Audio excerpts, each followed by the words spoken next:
Committee వేసి మన విధి విధానాలు ఎక్కడెక్కడ మనం బలపడతామో చెప్పండి అంటే అదేం లెక్క అసలు. అవును, 12 ఏళ్ళు అయినా నీ బలం ఎక్కడో నీకు ఇప్పుడు కమిటీ వేసి తెలుసుకుంటావా? ఏం లెక్క ఇది? తెలుగుదేశానికి లెక్క ఉంటుంది ఆల్రెడీ. నువ్వు తెలుగుదేశాన్ని అలా అడగని చిటిక మీద చూపెడుతుంది మొత్తం.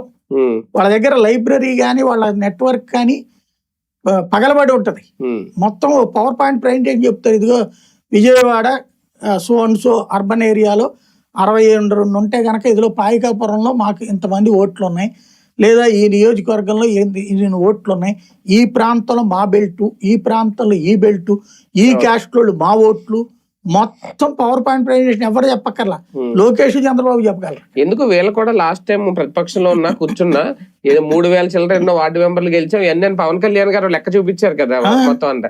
అవి లెక్కేసుకున్నా వీళ్ళకి గెలిచిన చోట్ల వీళ్ళకి బలం ఉందా లేదా అనేది కూడా తేలిపోతుంది కదా అనేది. అక్కడ కన్ఫ్యూజన్ అంటే మొహమాట పడుతున్నారా లేదా? వీళ్ళు కూడా ఇప్పుడు ఏంటంటే పవన్ కళ్యాణ్ గారు ఈసారి తనకి తాను ఎందుకు పరీక్ష పెట్టుకున్నాడు అన్నానంటే, ఇదివరకు నాదెళ్ల మనోహర్ మీదకి దోసేసేవాడు.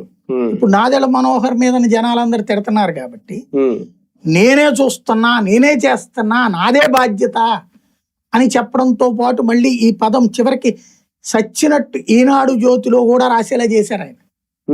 ఈ దఫా క్రిందటిసారి లెక్క కాదు, మాకు 21 స్థానాల లెక్క కాదు, ఈ లెక్క వేరు అని నేను హెడ్డింగ్లు ఈనాడు జ్యోతి కూడా పెట్టినగా. అంటే ఆ ముక్క పవన్ కళ్యాణ్ కంపల్సరిగా కావాల్సిందే ఆ పదం అనినే చెప్పాడు ఆయన. అందుకే వీళ్ళు కూడా రాశారు సచ్చినట్టు.